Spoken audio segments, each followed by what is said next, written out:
actually started not in high school, but in primary school, when Miss Madalinas was my substitute teacher and would tell me about how naughty her youngest daughter and her son were. Not only did Georgia have an infamous reputation in my eyes, she'd also heard about me, except it was how great my maths marks were. Then we're in the I know you, you know me awkward phase, which included some awkward smiles and athletic tumbles. And I kind of thought she was some form of athletic machine at the time. What do you mean some kind? It was creepy. And then we spent Year 5 camp together in Canberra, and when she was still nothing more than awkward acquaintances. But things changed when we got to Vinnie's. We realised that we had a lot in common, and since then my ride on the wild Georgia train began, including my fun moments with at school, going out and touch.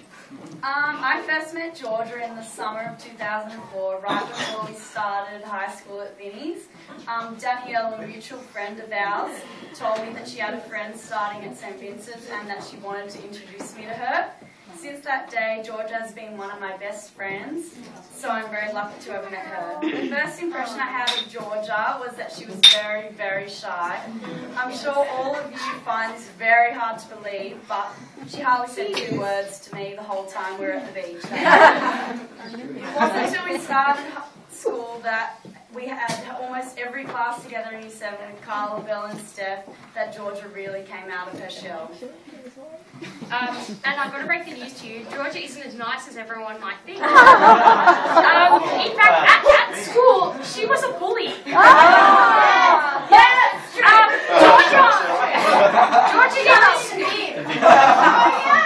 Georgia didn't discriminate between her bully victims. She had a wide range of both students and teachers to torment. And in fact, 2 of her favourite prey are in this room right now. We all remember the time when Georgia picked Sarah Moran up and put her in a bin. And we all also have fond memories of Jacqueline, the dog.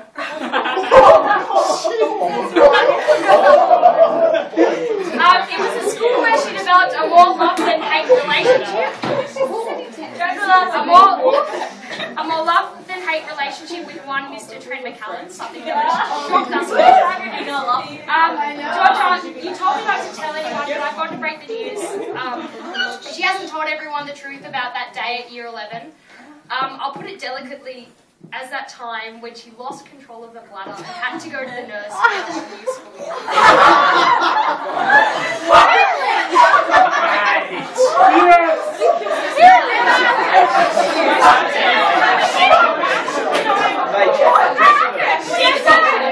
And that's your best friend. Oh my gosh, I had at least one class of Georgia every year at school. These are probably my funniest and most unproductive classes ever. My favourite class by far would have to be our Year 12 religion class, where we conned Miss Maguire into doing meditation at the end of every lesson to get out of working. And we stole ice box from the canteen to eat in class, to then tell Miss Maguire that the PE staff gave them to us for helping out. Not only was she a bad influence on me in the classroom, but also out of the classroom, where she would start food fights with other groups in our year, and me getting my first Thursday detention ever.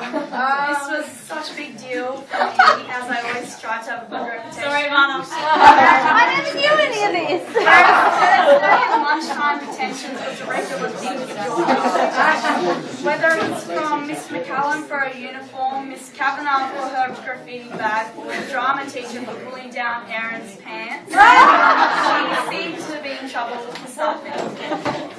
Camp and retreat was always fun when we were in George's group, where incidents like where she would eat a kilo of lettuce for $5, she got burnt by oil resulting in blisters all over her legs, or getting in a full-on physical fight with Eliza in the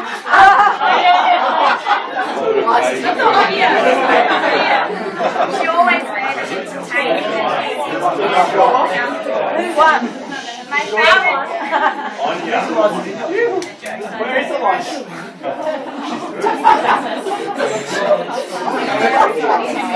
In America. Okay.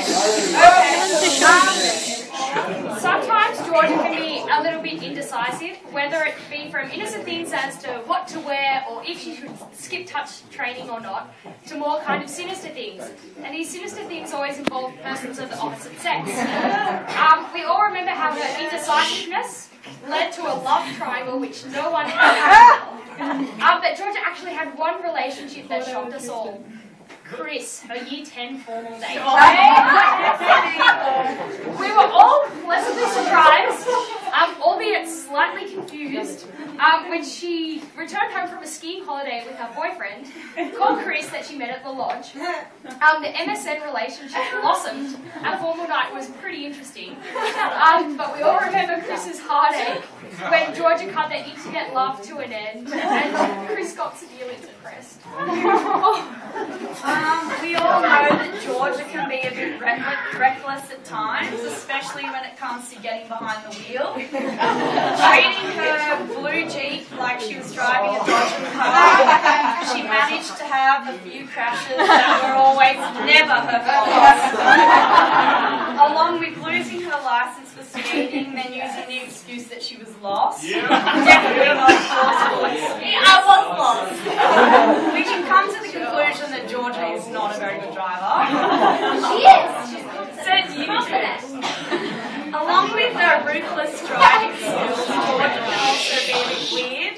We all knew and loved the good old Gingy Bob. Which was the outcome of Georgia telling her hairdresser to simply do whatever she wanted. Possibly the worst thing you could say to a hairdresser. The name Gingy Bob was so appropriate for her new Ginger Bob hairdo. And it has stuck ever since. You can't disguise yourself behind that brown hair, Georgia. I don't have red hair. Like most girls, George is a rare crier, but I have the pleasure to reveal to you that George is a serial Grey's Anatomy crier. You would think that's okay, being in the comfort of her own home and in privacy, but she also has been known to cry in public. No, I don't. Do you remember the time when we went to Chris Brown Rihanna concert and you cried at Rihanna's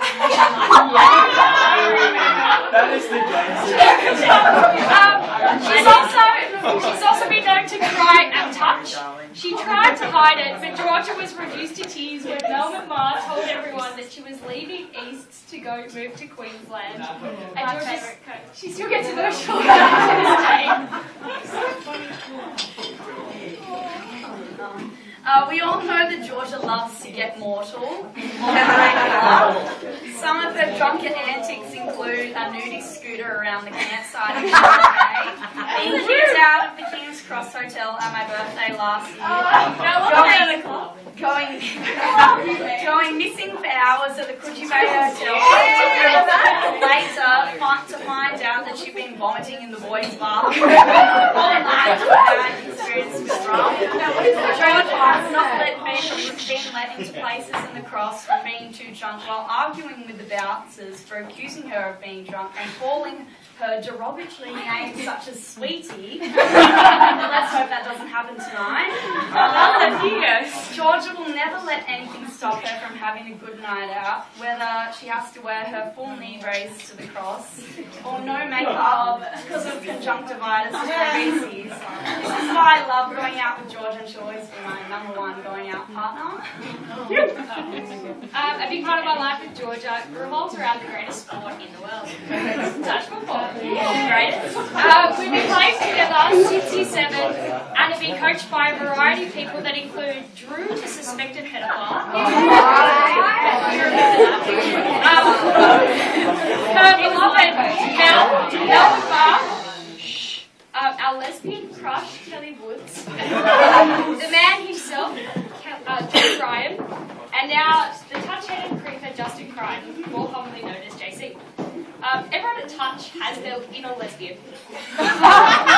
Georgia, in fact, has 3 lesbian loves. Our old coach, Kelly, was one of them, but she had to compete with Beth Gare over the other 2, KJ and Champs.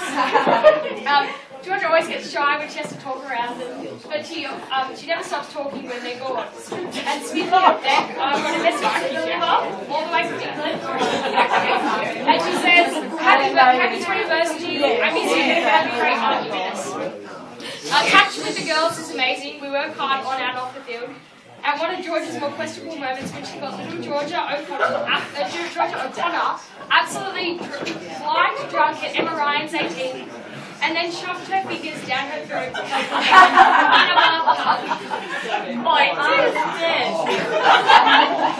Recently, I was away in Europe with Georgia and Nat, and I have to say that this was the best time of my life with the best company.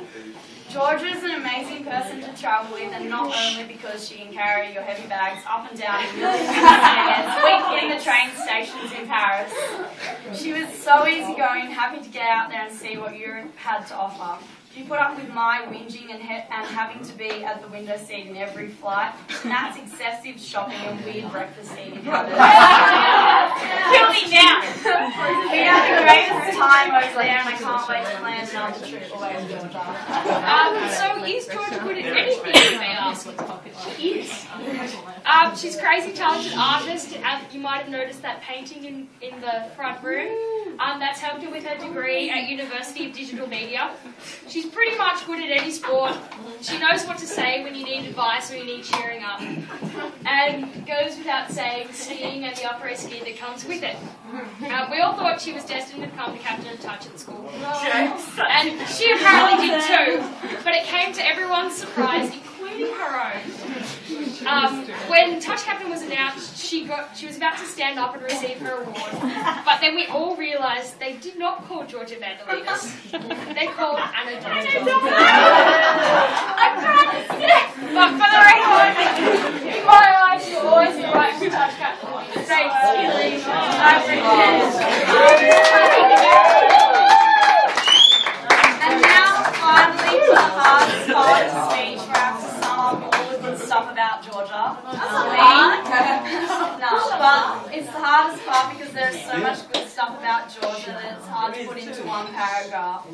I know most of you here think the same when I say that she's such a good friend and will always be there to help any of us. She loves and has so much time for her family, even though her weird incestual relationship with little baby Mikey despite everything that life throws at